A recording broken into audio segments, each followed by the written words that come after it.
My character also represents the definition of the word unknown. The girl in my opening sequence is seen as unknown. She portrays this because she doesn't talk in the opening sequence or give any expressions, and you cannot see her face, which is a key feature when remembering a person. The protagonist in my opening sequence is clearly shown as the main character, from the long shots and medium shots at the beginning, which decrease in shot distance. This is to show more of the character, as at first she does not seem daunting, but the more shots you see of her, the more daunting she becomes. My main character Emily is wearing a black flimsy nightdress with a white cardigan, black shoes and white socks. Her costume is very childish, and this portrays her innocence and links to childhood aspects, which is also portrayed with the song playing. The sinister twist on the song also shows how the protagonist becomes sinister the more you see her. This is done by the use of the gas mask. Her costume is very plain with no bright or bold colours.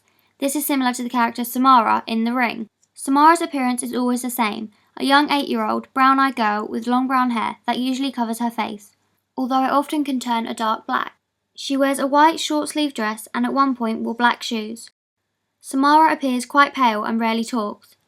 The colours of her costume are plain and her dark hair makes her look creepy. Emily's costume creates an uneasy atmosphere, but also she rarely talks, like Samara in The Ring. Emily's movements are either slow or extremely fast and jagged.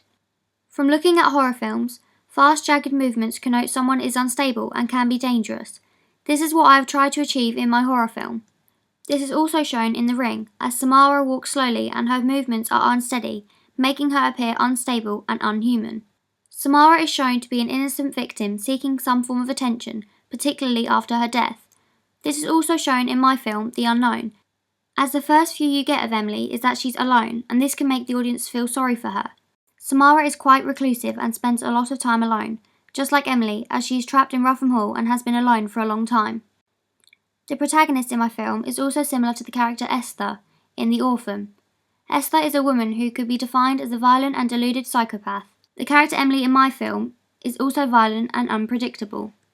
Esther has black hair worn in pigtails tied with black ribbon, all colours connoting death and misery. Emily also has black hair and is wearing black. Esther wears a blue old-fashioned dress and a thick choker. The choker could be seen as a collar and could resemble her animal instincts and how she is feral and uncontrollable. Her old-fashioned dress shows her time period. I have done this with the use of props, so for example the gas mask on her face. Whereas my second character Sam is just wearing casual clothing that is popular to date. Jeans, a t-shirt, jacket and boots. I decided to give him casual clothes to make the audience feel as though he is relatable, so the situation he is in can become more realistic and believable, making the storyline more appealing and as though it could actually happen to anyone.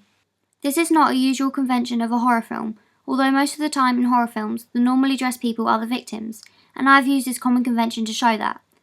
The props in my opening sequence were all to influence an old time period.